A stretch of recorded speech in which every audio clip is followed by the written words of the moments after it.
Nhật Bản mở bán đồng hồ quang học chỉ lịch 1 giây trong 10 tỷ Nam với giá 500 triệu Yên, 86 tỷ Việt Nam đồng. Ngày 5 tháng 3 vừa qua, tập đoàn Shimadzu có trụ sở tại Kyoto, Nhật Bản thông báo bắt đầu nhận đơn đặt hàng cho loại đồng hồ quang học có độ chính xác cực cao, chỉ sai lệch 1 giây trong 10 tỷ năm. Đây được xem là chiếc đồng hồ chính xác nhất thế giới hiện nay.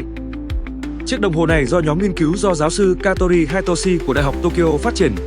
Đồng hồ hoạt động bằng cách đo độ rung của các nguyên tử bị giữ lại bằng chùm tia laser để xác định thời gian. Với thiết kế cao khoảng 1 mét, nặng 200 kg, đồng hồ được bán với giá khởi điểm 500 triệu Yên, tương đương hơn 86 tỷ đồng. Shimadzu đặt mục tiêu bán 10 chiếc trong 3 năm đầu và đã nhận được sự quan tâm từ nhiều tổ chức. Đồng hồ dự kiến sẽ được ứng dụng trong lĩnh vực viễn thông thế hệ mới, nghiên cứu vật lý và nhiều ngành khoa học tiên tiến khác, nơi yêu cầu độ chính xác thời gian cực cao.